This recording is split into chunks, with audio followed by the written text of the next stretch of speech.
I've never followed an election as closely as I'm following this one for various reasons. Without fear mongering, am I allowed to say it's the scariest election the US has seen in many decades? Yeah, I think that's fair. I mean, as it turned out, 2020 was the scariest, but maybe 2024 can match it. But look, if I'm being honest, which that's all I ever do, it's only scary if Trump loses. Democrats aren't going to cause any riots. They're not going to do it. Like they'll protest. They'll have 1 million women, 2 million women. They'll wear funny hats, but they're not going to do anything crazy.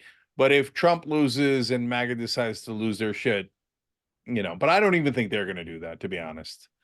I don't think so either. But I think what worries me is not what happens in the immediate aftermath.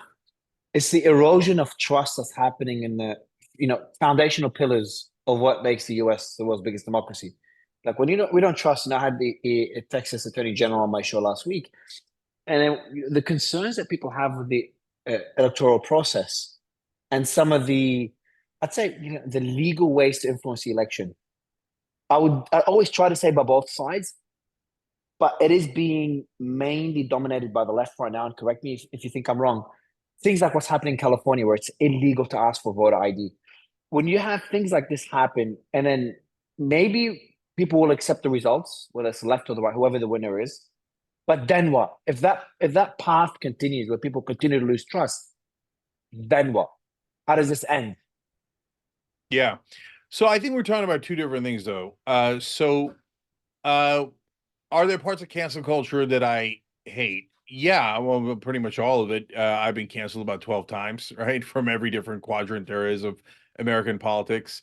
If you say, for example, hey, Cenk made a joke about fundamentalist Muslims and Jews, so we should cancel them. And the left says that, right? Or mainstream media says that. I say, oh, hell no, right? Which, by the way, they have said that. And we should take all jokes seriously. Blah. But on the other hand, uh, you know, the right says that you should get canceled for a lot of things, right? Oh, you protested Israel, that's it. You should be arrested. And Trump says deported. They're American citizens. Where are we deporting them? I mean, you want to talk about canceled. And then Trump says, oh, maybe we should shoot protesters. And he says they're the enemy from within, and maybe we should use the military against them. That's cancel culture on a massive, like martial law scale. So there's cancel culture everywhere. And in terms of like suppression of speech versus promotion of speech, so the right wing was really upset at Twitter because they didn't do the Hunter Biden laptop story, which I know heads will explode. Get ready, try to contain your head. Turned out to be a giant nothing burger, right? So in the laptop, Hunter says, now we can't say that dad's going to do anything because he definitely won't listen to us. It was actually exculpatory, right? But oh no, oh my God, he did crack. He has a large penis. Okay, yeah. Oh, he called his dad the big guy. Wow. All right. So, okay, but let's say that's terrible. Well, right now, Wall Street Journal just had an article yesterday saying that on X, if you sign up for accounts that are not at all political, half the material they give you is political anyway. Okay, fine. It could be either way, though.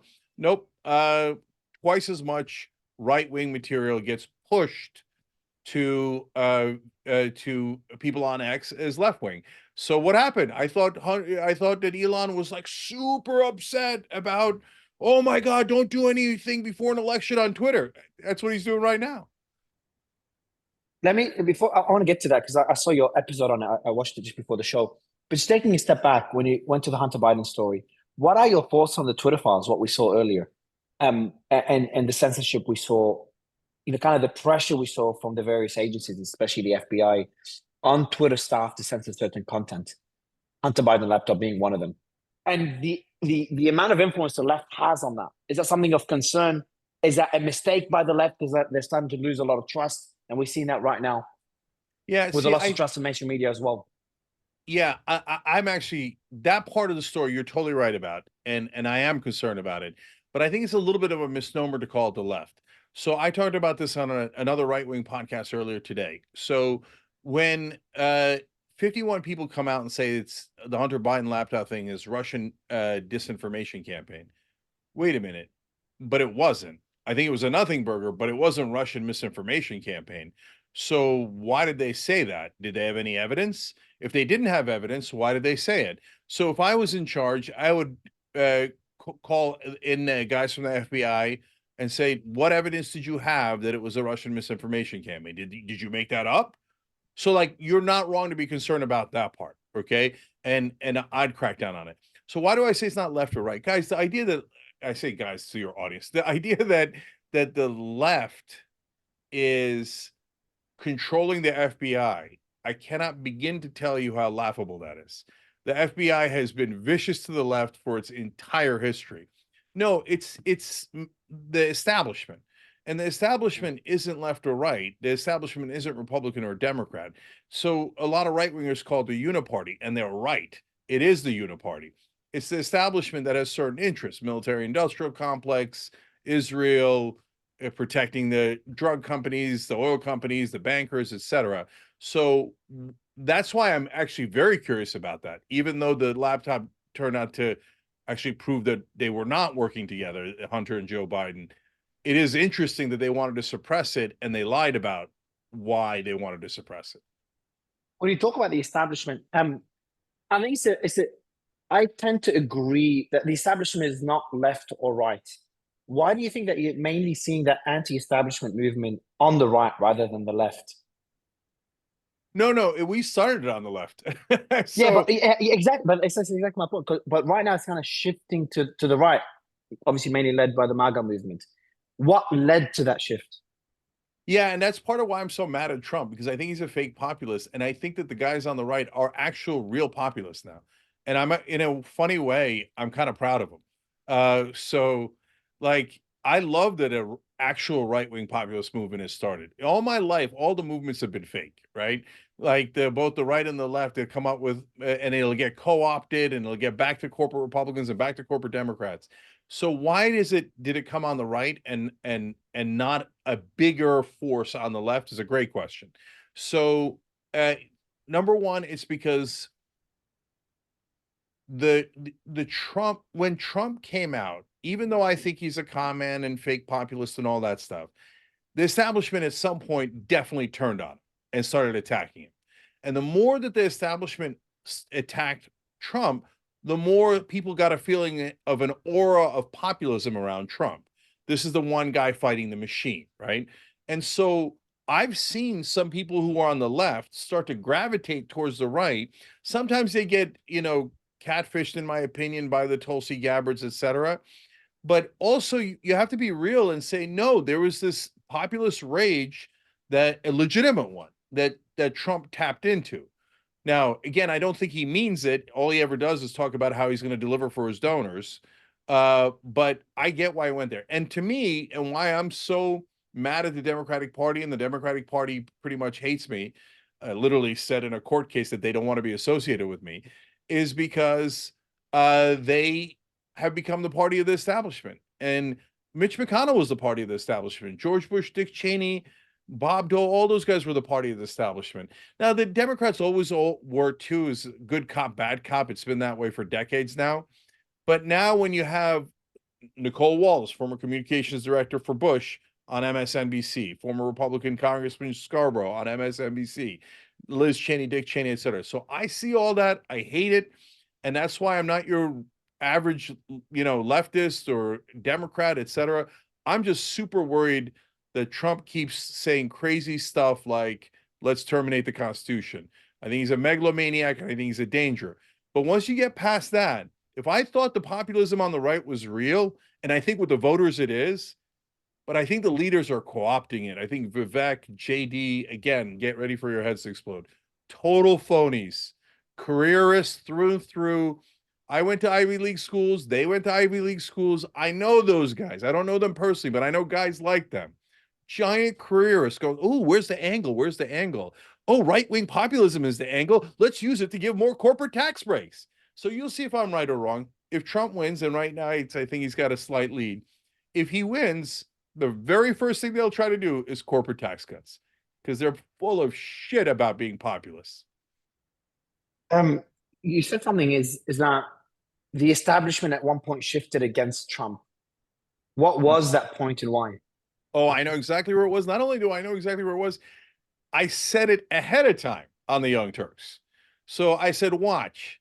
So you see how you got all these Goldman Sachs guys in Trump's cabinet. Okay.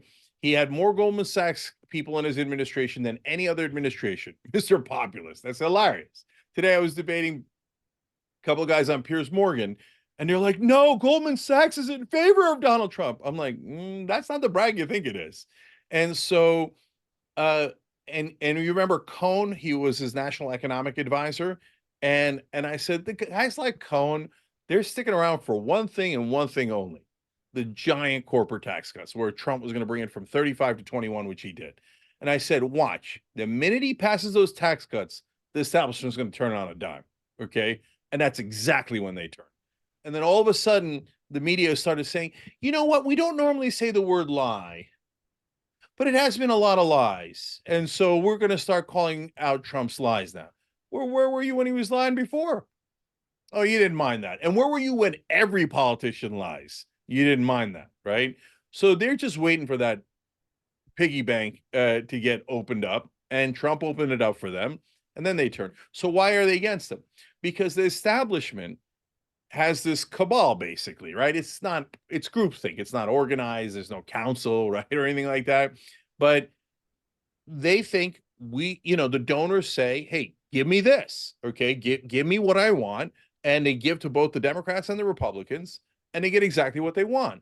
Trump came in and said, yeah, I'll give you some of that. I'll give you the tax cuts. I'll give you, hey, Sheldon Adelson, I'll move the embassy in Israel for you, and et cetera, et cetera. But then I'm going to take a lot of stuff from me, right? He was both systemically and personally corrupt. And they're like, whoa, whoa, whoa, whoa, whoa, whoa, whoa. No, you're supposed to share. We don't like it when you just take for you, okay? So that was part of his issue for Trump.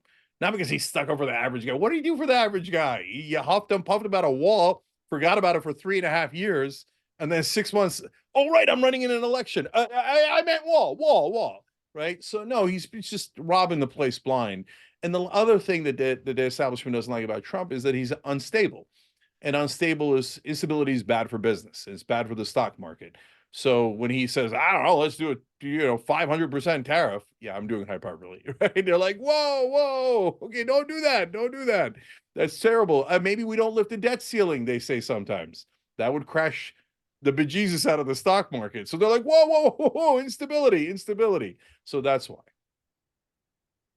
You also said about you said about the left not wanting to be associated with you anymore, Yeah, and so legally trying to disassociate themselves. When did that happen? How yeah. far left have they gone? So this one's an interesting, complicated one, to be fair to the Democrats. So I ran against Biden in the primary. And the Mm. reason I did that was because I'm like, he's going to lose. He's totally senile. And already the Democrats hated me. They're like, no, shh, don't say the obvious thing out loud. I'm like, guys, people have eyes and ears. And it doesn't matter if I say it or I don't say it. He's not Beetlejuice. He's going to lose anyway, right? There's no question he's going to lose. And right before he dropped out, his top advisors were like, yeah, 0% chance, just like I said. Mm. So, anyways, I run, but it's an act of desperation. I'm not born in America. And the reality is the 14th Amendment changed that earlier part of the clause of the Constitution. And it says due process and equality and it says literally for everyone born or naturalized, right?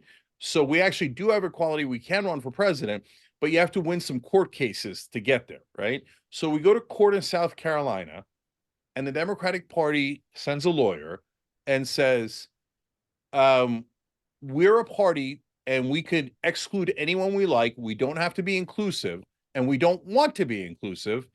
Cenk was born outside the country, and that makes him controversial running for president. And we don't want to be associated with that controversy.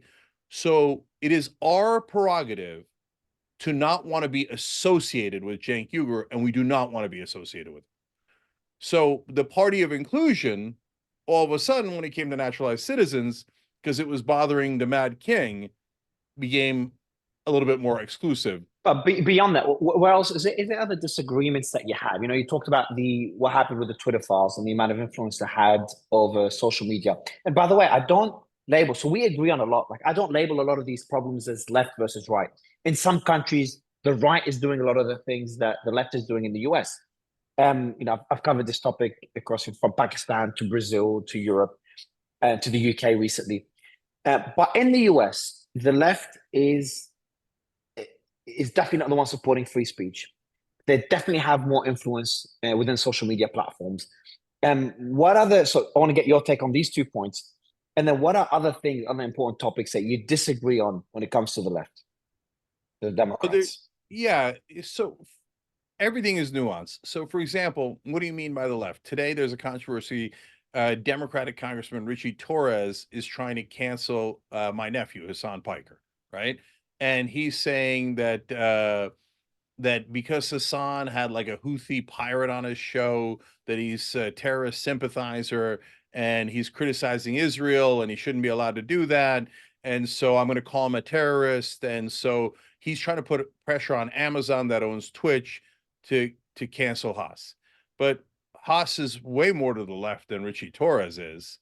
People go, oh, they're both on the left. No, one's a corporate establishment donor stooge Democrat. The other one's a leftist. And by the way, I'm in the middle of those two, right? So I'm not as far left as Haas is, and I hate the kind of corporate Democrat Richie Torres is. So that's why number one, the left is not a unified entity, right? A lot of division within it. So number two, in terms of things I disagree, look, I'm an economic populist. So on some of the culture war issues, I part ways with some on the left, and that gets them super angry, and they've called me a Nazi, etc. So what am I so horrific about? Well, I said, for example, Latinx is bullshit. I've never seen a Latino person ever use the word Latinx. You guys made that up at Oberlin to pick a random university, right? And you're trying to enforce it on Latinos when they don't want it.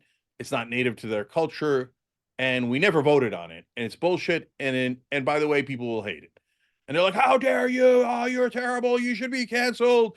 Well, and then they did a poll, and 96% of Latinos don't want to be called Latinx. Okay, so I said when defund the police came out, I'm like, that's the worst slogan I've ever heard, right? So I'm really worried about police abuse and all the shootings that happened, etc. But we're trying to reform police. We're not trying to end policing. What are you guys nuts, right? Like that's the people that would be hurt most is the working class. And then people on the left start saying abolish prisons. When did we vote on this? We didn't vote on this. You guys are making shit up, right? So, like, you'd be lucky to get 2% of Democratic voters who say we should abolish prisons. So they think that God or Twitter or something put them in charge of the left, and they get to declare what is the left wing position. And when I come in and I say that is not the left wing position, you guys are full of shit, and the Democratic voters are on my side, oh, they get triggered. They get triggered beyond imagination. And so that's why I have those fights with those guys. What about the theory of the left? Elon's posted a lot where he says, I'm not, I haven't moved to the right. I'm still in the same place, but the left has moved more to the left. Do you agree with that theory first? You No, don't. I don't.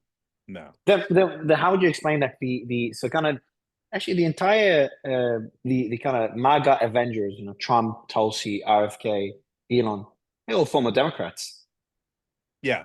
So every one of them is different. And again, the left is not ubiquitous. So or uniform.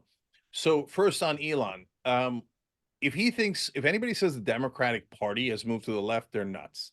The Democratic, except to be fair, at the local level. Okay, so I'll come back to that in a second. Okay, but at the national level, they just become more and more corporatist. So now they're all of a sudden the party of Dick Cheney, and they're the party of every corporation that comes by and gives them a donation. So that's not left. That's I don't know that that's right either. That's just corporatist and establishment, right?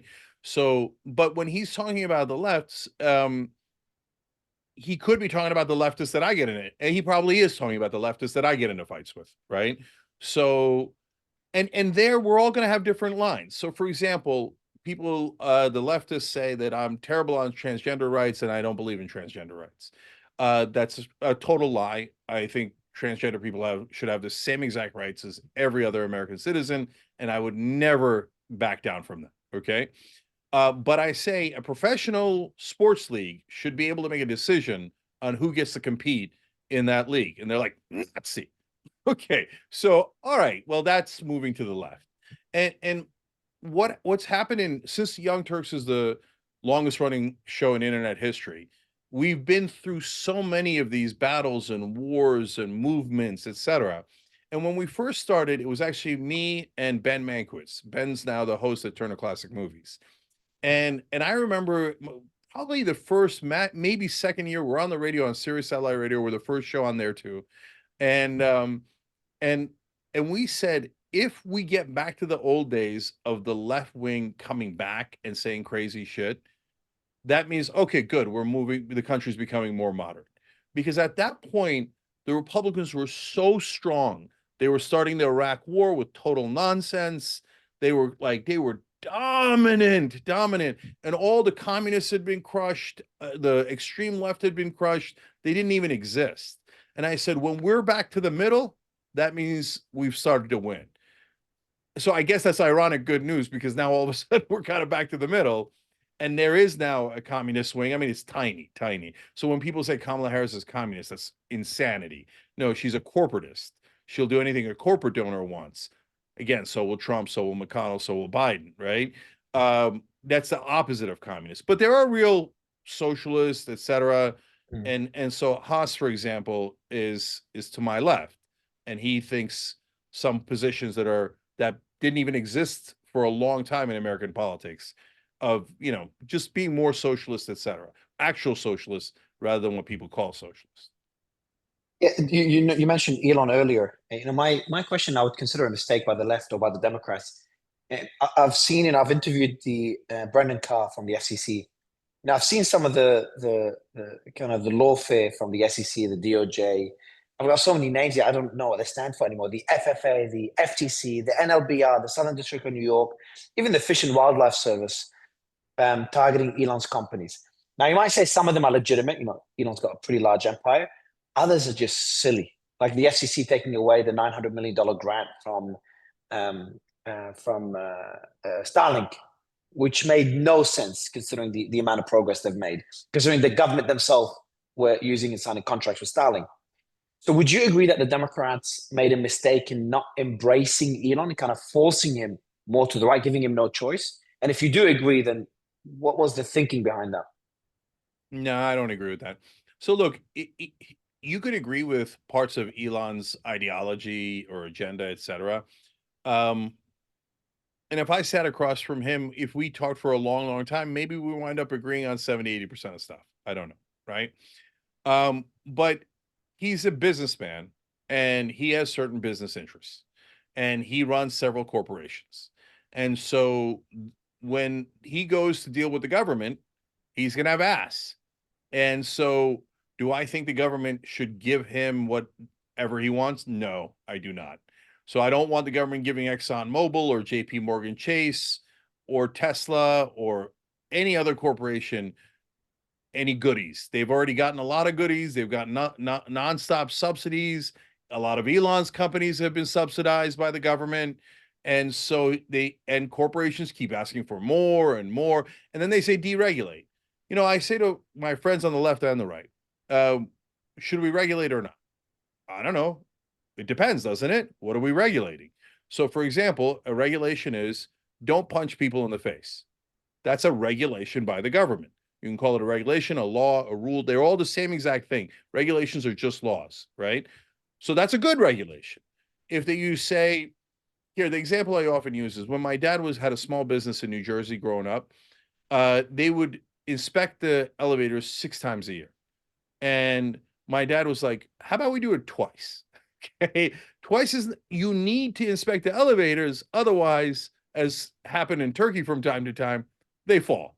So you need inspection. You need some form of regulation. But can it get too much? Of course it can get too much. What are we doing it 6 times a year for, right? But yeah, make sure that they work twice a year. So you see my point, which is it depends on the job that we're doing. It's a fair point. But then when you see things up, did you see the leaks? And I had Matt Taibbi on the show with Paul Tucker and the CCDH, the what's it called, the Center for Countering Digital Hate. Did you see the leak on their agenda? They literally had a note on there. They're working with the Biden and Harris administration, and it literally said, and that was earlier this year, kill Musk's Twitter. That was part of their plan on their agenda by the CCDH. So I'm not making it up. I'm not giving an opinion. So when you see things like this, when you see Starlink, so I understand that regulation in some cases is needed, and it's always a balance between too much regulation, and we'll talk about Elon's plan with the D.O.G.E and getting efficiency to the government, which I think you'll agree with. But when you see things like this, when you see things like what I mentioned, the FCC fast tracking Soros's acquisition of 200 radio stations, never done before, and no good reasons for doing it, but then pulling a $900 million grant for SpaceX for no good reason. I'm genuinely telling you this. Their reason was like, hey, you did not meet certain criteria that you didn't need to meet, that you had 2 years to meet that criteria. The government thinks you're doing a great job. They're signing contracts with you. The military signing contracts with you. Yet we don't think you're capable of achieving your goals. And they pulled that grant. Don't you see that heading towards? And that was before Elon went all out supporting Trump. The way I see this, especially that agenda, it is an effort to target Elon, and it all started after his acquisition of Twitter. Now, when I see it by the mainstream media, I see some of the hit pieces. I know they do hit pieces on everybody, but there were way too many. I've seen it firsthand. Way too many on Elon. In my mind, I'm like, it's business. They see him as a competitor. They're targeting a competitor. That's fine. But when you start seeing things like the CCDH, like the SEC and the FCC and the Fish and Wildlife Service, you can't look at this and say, hey, this is just business. This is regulation doing what it's supposed to do. Yeah. So I got to be honest, I don't know the details of those stories well enough to be able to comment on them. But if you said to me Soros got a contract he shouldn't have, that would be the least surprising thing I've ever heard. I mean, he's a giant donor, right? The donors get everything they want. So, you know, in terms of Starlink, look, you and I probably disagree on X. I mean, I think X is a super interesting entity, and I participate in it, and I sometimes even enjoy it. On the other hand, Starlink is amazing, and so if you say to me that there's a particular story, I'll look into it, right? Because SpaceX, I mean, is super important to regulate there because you can't have any mistakes as you're going into space. On the other hand, has SpaceX done better than Boeing? Oh yeah, right. So that's not close. And it could be that the right wing is better at elevating a message, and I think that there's truth to that as well, right? Or they're being, or another theory I was thinking about it when I was listening to you earlier.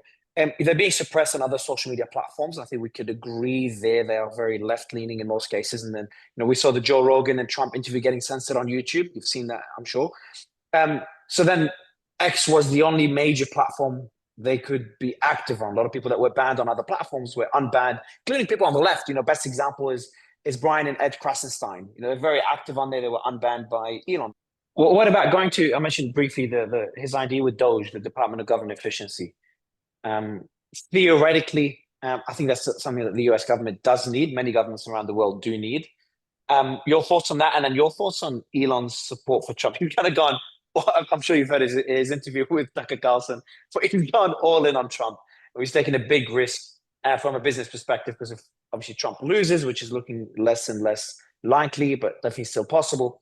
If Trump loses, that could backfire heavily on Elon, because it's one thing to back a president behind the scenes, a candidate behind the scenes, and donate here or there.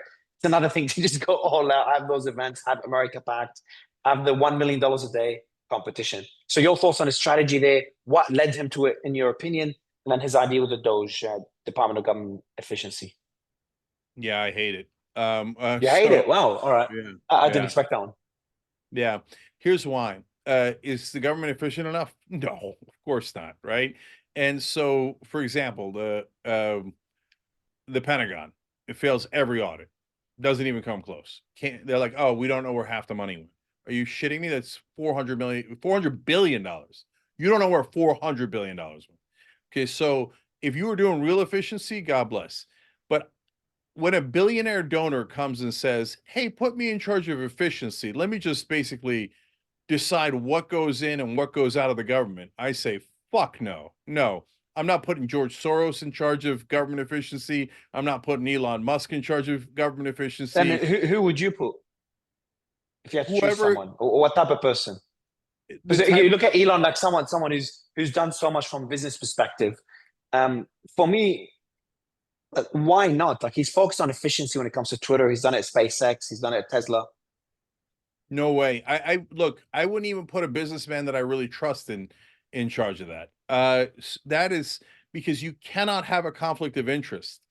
I mean Okay. that yeah, it is a massive, massive conflict of interest. So my answer to you on who I would put in charge is a real like look, bureaucrats understandably get a bad name because just like the name bureaucrat sounds boring and bad and inefficient, etc. Ironically, right? But someone who is a government official who has some expertise here, but most importantly, does not have a conflict of interest. Do they have Mm. to be honest and do we all have to hold them accountable and publicly watch what they're doing? Yes, right? I wouldn't say, oh, yeah, trust the Democratic government official. It'll be fine. No, I don't trust them either. Okay. I don't trust anyone that's connected to the donors. But we have to have someone, maybe a retired judge, right? Something along those lines where you can have some sort of peace of mind that it's not going to be someone who's just going to do it for their own personal interest. So would it be fair to conclude that he's capable of doing it, but your concerns are the potential conflicts of interest Yeah, look, I impacting his don't decisions? yes, yeah, that's definitely Okay. fair. On the other hand, like I said, Starlink, amazing. SpaceX, seems to be incredibly successful. Tesla, obviously, over the top success for a long time. So I don't know who Elon is. He's a mystery to me. Last question on X is the metrics came out. I think Linda put them out today, and I was surprised by them. I thought there'd be a lot more Republicans or people that are leaning right, so are Republicans versus Democrats because of obviously Elon being pro-Trump, but also Republicans being censored on other social media platforms. Again, I'm not sure whether you agree with that statement or not, but and you can disagree. But then the numbers were pretty surprising. 37 million users on X were Democrats, talking about US users. 34 million were swing, and 32 million were Republicans. Now, the way the Democrats, in my opinion, have kind of looked at X is they've looked at it as a kind of a rival, as an enemy, instead of leveraging the platform. Yeah. Your thoughts on the strategy and your thoughts on the numbers as well? So I think that a lot of Democrats and reporters use X and are secretly and not so secretly addicted to it, right? So I don't like yeah, boogeyman, Elon's the boogeyman, we hate it because of Elon, blah blah blah. Sure, sure, sure, but they're still on there, right? And so every time everybody says, "Oh, I'm leaving X," I'm like, "Are you?" Uh it's like when people say if their candidate doesn't win the election, "Oh, I'm leaving the country." Yeah, I'm Are leaving the you? country. Yeah, Are yeah, you? I don't think yeah. you are. Okay. So on the other hand, so I think the real dynamic that you're asking about is again not left right. No, in my experience, the platforms have not discriminated against the right wing. In fact, Facebook, before they got out of news and politics, if you looked on any given day, the top 10 best performing, 8 out of 10, 9 out of 10 were right wing, right wing, right. Bongino, Ben Shapiro, Bongino, Ben Shapiro, over and over and over again. By the way, Ben Shapiro and Mark Zuckerberg, really good friends. So Yeah, but things Mark that is make kind you of go, started. hmm. Yeah, true, true, true. Have seen also Mark has shifted his stance. He's had that apology just a few months ago. But what are your thoughts on? I mentioned it briefly earlier. YouTube censoring and then kind of putting it back on. I'm not sure if they put out an apology. The interview between Trump and Joe Rogan. Have you seen that? So if you search Joe Rogan Trump on YouTube, you could scroll down and down and down and down. You could not see it anywhere there. And then after people started talking about it on X, it started popped up again after a day or two. Are No, you I aware of hadn't that? seen that. No, I hadn't seen that, but last I checked, which was a while back, 34 million people had watched it. So it's not like it's not getting watched, right? And True, I true. don't if they did that, that would be super weird because I watched the whole interview and there was nothing particularly controversial at all in that interview. So it's actually But you almost did say Trump did look. I did. I was that was the last video I was listening before the interview. Kind of your take on the Joe Rogan interview. one of the first things you said, Trump did look presidential. I think you disagreed with a lot of the things he said. I think you said Joe Rogan did not push back enough. What was your conclusion from that interview? And how much impact do you think it had on the election? So I'm going to come back to that in a second, but I don't want to leave the social media conversation without Please, saying yeah, the yeah, of course. most important point. Look, the most important point there is that it's not left versus right. It's populist versus establishment. So the establishment loves mainstream media because they control the message through there. And that's why Hillary Clinton the other day was like, we're losing control of the message. We got to shut down TikTok. We got to shut down these social media. And so Mitt Romney and Anthony Blinken said the quiet part out loud in a conference they were at. Romney said, you know, the Israelis are usually really good at PR, but they can't stop all the stuff that's happening on TikTok. So we got to shut it down for them. And I was like, oh my God, he said it out loud. And Blinken's like, oh, yeah, yeah. So the establishment hates social media because they can't control the message. Control it. Yeah.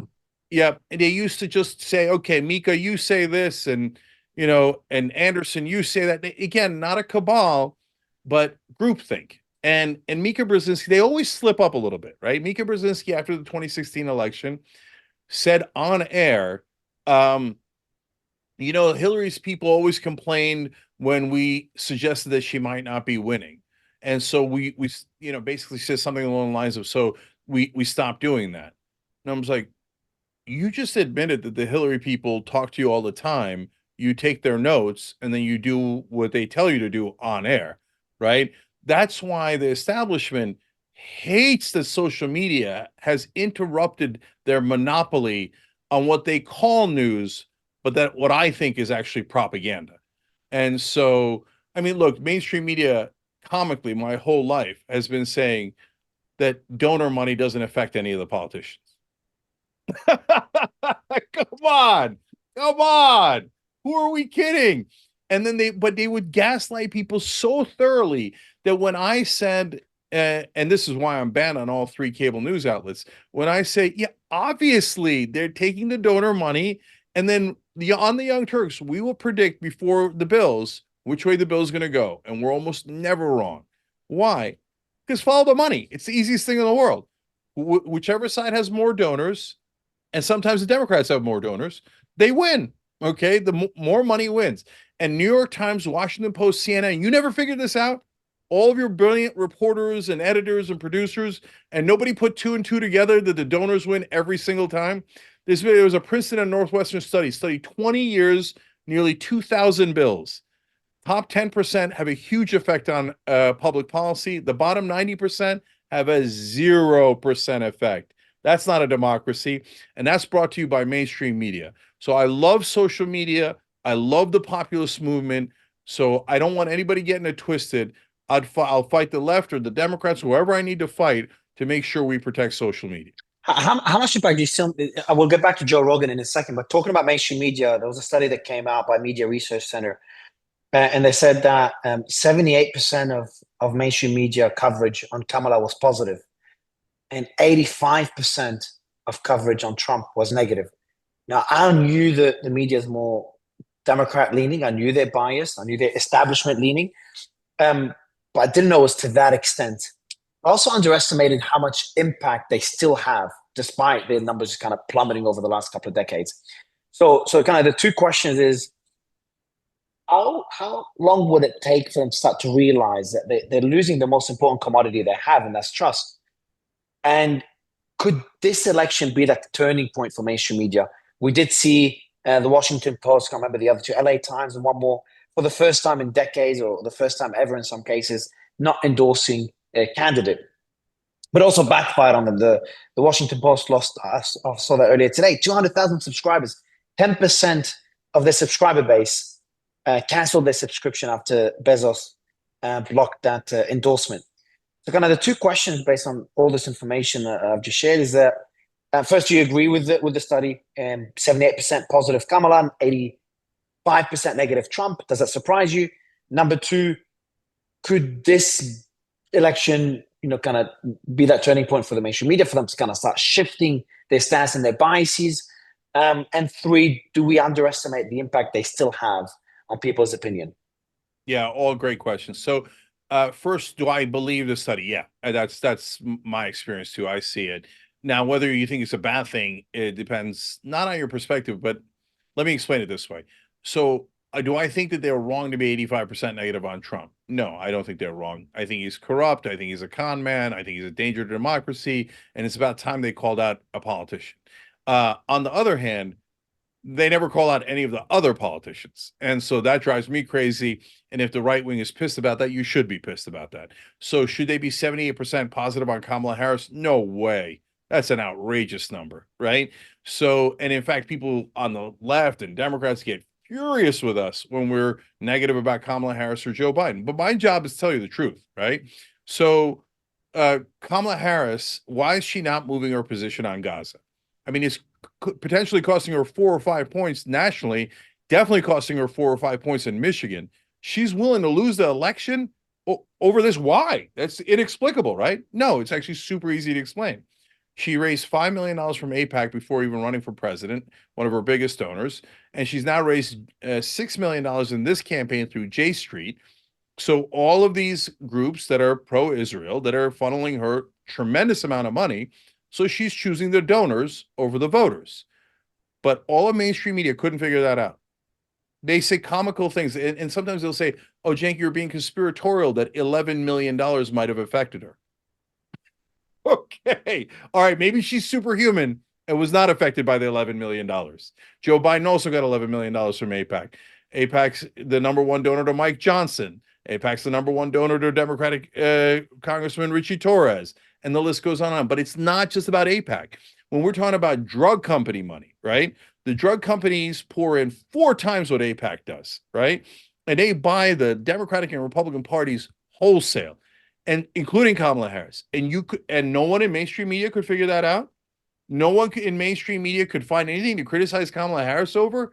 Come on. No, they protect the establishment. And and you want to know why? The number one reason why? Last election cycle, not even a presidential one, 2022, they raised $17 billion and then spent it. The politicians did. Where did they spend it? Almost all of it in mainstream media. So politicians are one of the top clients, sponsors of mainstream media. That is why mainstream media kisses the ass of their advertisers, corporate Democrats and corporate Republicans. Okay. So that's that phenomenon. That's why you're seeing that unevenness. If it was me, and it is me on the Young Turks, I criticize all sides because they deserve it. And by the way, when people deserve credit, I give them credit. And from time to time, I do that with Trump, and it drives people crazy. No, there's good things he's done. Not a lot, but some. So when he does something good, you lose credibility if you don't say, hey, that's good. Like he did criminal justice reform. Where's his credit from the left for that? I didn't see Democrats doing criminal justice reform, but Trump did. And that's gone down a wormhole because the right wing doesn't like it and Democrats don't want to give Trump credit. That's not fair, right? So that's why mainstream media is just trash. The whole thing is But are they, so biased. but do you think they are shifting? Do you think that we can see that? I've spoken to a few executives there, and they'd asked me. Remember one discussion I had. They're like, Mario, how do we gain back trust? Because they agree they lost trust, and they agree that the incentives are all misaligned. My answer was like, I think it's just too late. I think it's just impossible to regain something that sensitive. Um, it's like in a relationship when you cheat on your spouse, kind of coming back from that is very difficult. Um, Yeah, no, Now, they're but we never are gonna seeing. You don't think so? they're They're never not gonna going to turn. change. Yeah, I'll tell you an anecdote. So about a dozen years ago, like at that point, people kind of know we're on the left, but there's not a lot of wide knowledge within mainstream media about who we are. They just know that we're successful, right? And so they don't have no idea how populous we are, et cetera. So ABC brought me and another executive from Young Turks in to talk to them about, hey, what are you guys doing right on YouTube? What are you doing right on social media? And then they had reporters and producers and stuff in the room, and an executive was leading it. And I told them the things that I think they should do. I said, first of all, you should hold both sides accountable, and you should be much tougher on politicians. You should be authentic, and down the list, right? And everyone in the room was like, "Oh, yeah, that's crazy. We're not going to do that." no. It's not in their DNA. If you said to them, look here, when I was a host on MSNBC, I tore into a ex-Republican congressman who was looking to cut Social Security, and I got yelled at. Why? It's MSNBC. They're supposed to be left-leaning, right? No, no, no, no, no. Don't ever criticize any politicians. Don't ever, oh my God, you raised your voice to an honorable gentleman who was a congressman, right? No, they can't change their DNA. Their DNA is But kissed ass of the power brute. how do you explain the Washington Post, Jeff Bezos blocking the endorsement, LA Times, USA Today also not endorsing Oh. Kamala Harris? So they're all a little different. Bezos is the easiest one. So Am he bought Washington Post for $250 million. Amazon is worth over $1 trillion. So if Donald Trump just tweaks Amazon a little bit on regulations, on blocking a merger, on taxes, right? It's going to cost Bezos billions and billions of dollars. The Washington Post is a pimple on his ass. So he's like, oh, golly gee, should I care about journalistic integrity and that tiny little investment I have in that company? Or should I be concerned about my $1 trillion business? So he's concerned about Amazon. So he's like, I'm not going to mess around.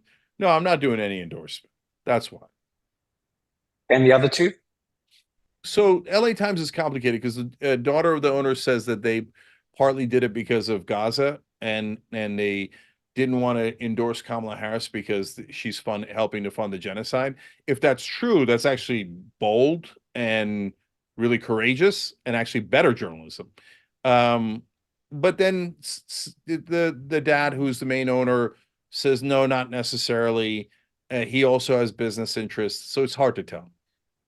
And when I talked about the coverage of Trump and Kamala, and you said that Trump deserved the 80 whatever percent, 85, 90% negative coverage, but Kamala did not deserve the 78, 80% positive coverage.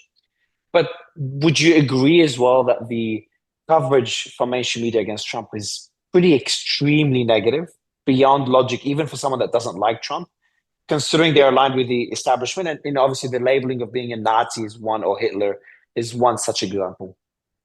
Yeah, they do get carried away. Yeah. So, I mean, so I think that they should be about 75% negative and it's 85% negative. But you're right. And they lose credibility when they say, here's a great example, the bloodbath line, right?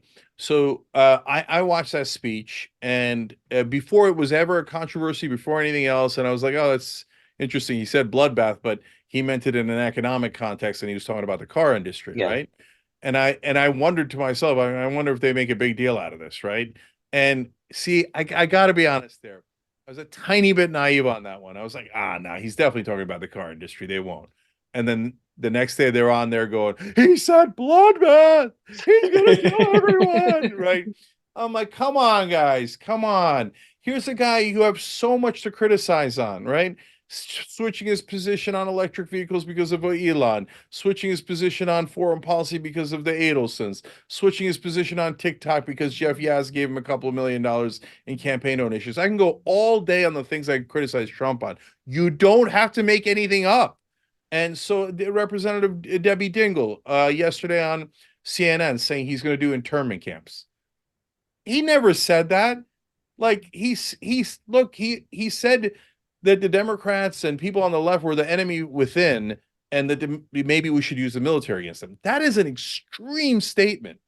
But when you make up that he said internment camps, people don't believe you on the enemy from within. You see what I'm saying? So like that's why a lot of people on the right, they don't believe that Trump said anything wrong, because mainstream media has so little credibility that when they say it, right wing believes the opposite even more. So they're accidentally helping Trump by being so biased. There's two questions I asked you that we skipped over and I forgot about them. First, your thoughts on the Joe Rogan interview. Yeah. So look, Rogan is, and he says this all the time. He's like, look, I'm not a political expert, right? And so from time to time, I get really frustrated as and of course, I don't agree with him on vaccines and ivermectin and stuff. And I'm like, don't do that. Don't do that. Oh, it's so frustrating, right? But what I cancel him and oh, the Spotify should take him off. No, no, no. Look, guys, we're gonna let me tell the establishment something. Uh, Grow up, okay? Like we're gonna live in a world where yes, some people get things wrong, and other people maliciously lie, and some people are hateful. Welcome to planet Earth, okay? So you can't bottle up all the hate, you can't bottle up all the lies. You have to match them with equal ferocity with truth, right? And I would dare say love, hope, positive messages, right? Let's meet in the battlefield of ideas, and I think the truth will win. It won't win in the short run, but it'll win in the long run, right? So bottling things up is a terrible idea. I've defended Don Imus, Megyn Kelly, Ben Shapiro, Aaron Coulter against all the cancel culture stuff, right? So, but when but since he's not a political expert, when he talks to Trump, he accidentally gives him a buy on a lot of things and a pass. So, for example, on the deficit, he did a good job, and I could sense where he was going with it. Trump added $8.4 trillion to the debt. So he was asking him about, like, yeah, you said corporate tax cuts would work, but we had added a lot to the debt. All right, good job, Joe. Wait, like that's right, right? But when Trump lies and goes, "Oh, that was all COVID. That was all. We were doing great. We were doing great," and then COVID came up. No, brother, 4.8 trillion was before COVID. So you're just making shit up. And corporate tax has added 1.9 trillion just initially, let alone it continues to pile up, right? So his instincts were right, but when Trump says it was all COVID and Rogan goes, "Oh, okay," and they move on, the viewer then thinks, "Oh, Trump didn't add anything to the debt. He just got unlucky with COVID." It's just not true. So that's what I get frustrated by. Overall, though, it wasn't that exciting because Joe was, had kind of kid gloves with him. And, That's why. and the other question I wanted to ask you that we skipped, I mentioned it briefly, is that do you think it's a bit odd, like just done a high level view, and imagine an outsider coming in, and then you say, hey, you're no longer voting just for Trump, really. You're voting for Trump. You don't have to like Trump. You have to like Elon or RFK or Tulsi to vote for what they jokingly called the Avengers. But then isn't it weird that all of them were ex-Democrats? Yeah, yes and no. So each one's an individual with a different backstory. So I think Tulsi's a fraud. And on TYT, Anna Kasparian, my co-host, called out Tulsi as a right winger a year before she flipped. And when she did that, a lot of progressives were super mad at her. They're like, "How dare you? Tulsi Gabbard's the most far left, and she's the most progressive." And then Anna laid out her case as to why she thought Tulsi was actually a secret right winger. And then she was proven spectacularly correct. By the way, none of the left wingers who were attacking her came back and apologized. She was totally right. I think Tulsi's got a grudge against Muslims.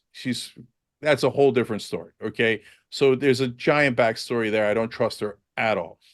RFK Jr. is an interesting cat. He actually was driven from the Democratic Party. He obviously lifelong Democrat, and not just because he's a Kennedy, but because he was really a really good environmental lawyer. And so I know Bobby a little bit, and he was on the Young Turks, and so I think he's a complicated guy. He has excellent housing policy back when he was running. He had a really good anti-corruption policy, one I really, really agree with. Basically the same as the Wolf Pack policy. That's the Get Money Out of Politics group that I formed 13 years ago, wolf-pack.join. I'm sorry, wolf-pack.com. And so I love those, but I don't agree with them on healthcare. So of course Trump's going to put them in healthcare. But so the Democrats constantly saying they're inclusive, but driving people out like they did with Bobby Kennedy. Why? And they say, "Oh, democracy's on the line." And then you go to run in a primary, as Bobby did, as I did, and they're like, "No, we don't want any primaries." And in after Bobby left, it was me, Marianne Williamson, and Dean Phillips in the race. And they just canceled the Florida primary. I'm like, wait, what happened to democracies on the line? And in North Carolina and Tennessee, not only did they take me off the ballot, they took Marianne and Dean off. Dean Phillips is a sitting U.S. congressman. What are you taking him off the ballot for? There's no justification for that at all.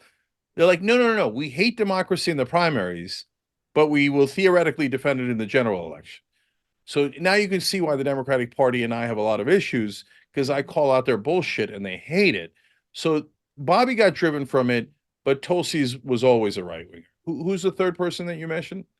Elon and Trump himself. Oh, yeah. No, Trump's a funny guy.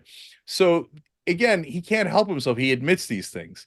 He basically tested. He did A/B tests on what would be most popular well before he ran for president. Dan Pfeiffer explains this.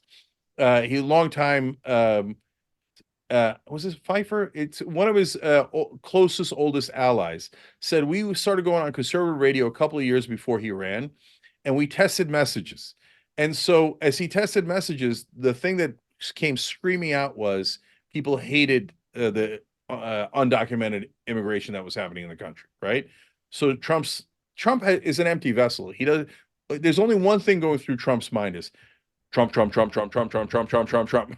Okay, so he's just looking for an advantage, and he saw the advantage was with the right wing. The advantage was to come out strongly against illegal immigration, and so he went in that direction. If the Democrats had done open arms to Trump, we would have gone to the Democrats. I mean, what's his real position on abortion? Nobody knows. Probably he's pro-choice, but he overturned Roe v. Wade, right? So he's an empty vessel who's just looking out for himself. Elon And then Elon. Elon's more complicated. I believe him that he was Democratic. I think you and Elon would make for a great interview. I think you'd agree on a lot more than people would assume. I'm not sure if you guys have you reached out to Elon for an interview before? To be fair, I haven't, and you're right, I should. I mean, I don't know that he would do it, but if he was willing to sit down and actually answer questions, I am genuinely curious. I think your questions, your discussion will be a lot more. Even you disagree on a few things as well. Your discussion will be a lot more interesting than what was it? Don Lemon. That was just a ridiculously stupid interview. But I think your interview would be one I'd listen to. The last question I have is your thoughts on where the election is at now. We're what, a few days away. We see the momentum heading in Trump's favor. We're seeing on. I like to look at the betting platforms. Not sure if you look at these numbers often, you Yep. trust them. But you've got on Polymarket, the one that's getting the most traction right now. Trump is ahead by I think it was 34 percentage points. You've got on, and it was a month ago, it was dead even, and Kamala was ahead on Polymarket about a month ago, plus or minus. And then you've got the Real Politics has like an average of all the betting platforms, and now Trump is ahead by almost 30 points. I think it's 28 points. Where do you stand on the election if you look at it objectively? Yeah. So I had this feeling of doom because I don't want Trump to win. About 10 days ago on a Sunday. And it was the same feeling of doom that I had the weekend before the 2016 election. Like, shit, I think it's over. Right. And so I'm leaning towards Trump winning. The only reason why I'm not pulling the trigger, and it's a really good reason, is twofold. One, God, the polling, I've never seen it so contradictory. Usually it goes in a certain direction and people complain about polling, and it's usually not usually every time it's the side that's losing that complains about polling. And when Biden was getting his ass handed to him, the Democrats are like, oh, polling's nonsense. It is not true at all. Kamala takes the lead. They're like, polling's obviously true. And Trump, again, just says it. He's like, oh, the polls are fake. But now when I'm leading, I like the polls. Yeah, Okay. I hear that from both sides all the time.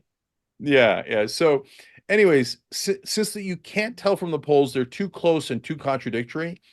Then you got to go a little bit more intuition. And so, but the second reason why I'm not positive is because unlikely voters have gone towards Trump in previous elections. So in 2016, I said on ABC's This Week that Trump was going to win. The entire panel laughed out loud, and I'm like, you When was guys, that? Did you say in 2016? in 2016. Oh wow, I didn't know you said that. Yeah. And there's a great clip of them going, ah, ha, ha, ha, okay. And I'm like, guys, and I say it in the clip. I said, the country's in a populist mood, and Hillary Clinton is the most establishment candidate anybody's ever put up. And I think it's a recipe for disaster. And I said that when Hillary was up 10 points. Okay. So now in this case, the What unlikely was your voter what did you say in 2020?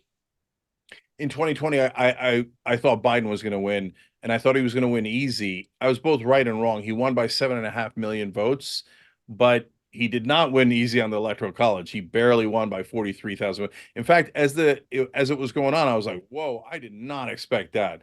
this election is way closer than I thought it was going to be on the Electoral College, right?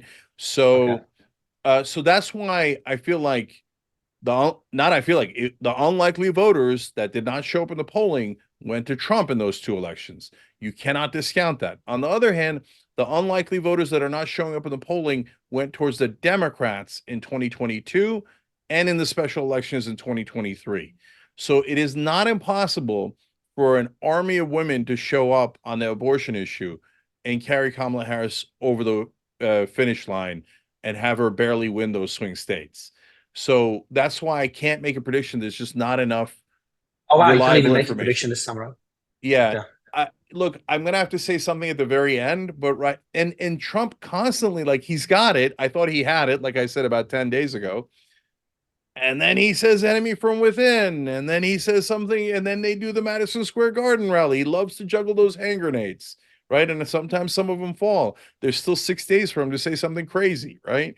So, and in an election this tight, it could make the difference. But overall, there's a scenario where it's super close, and there's a scenario where Trump has a 2 point lead in all the swing states and not a half a point lead, right? In which case he sweeps them all.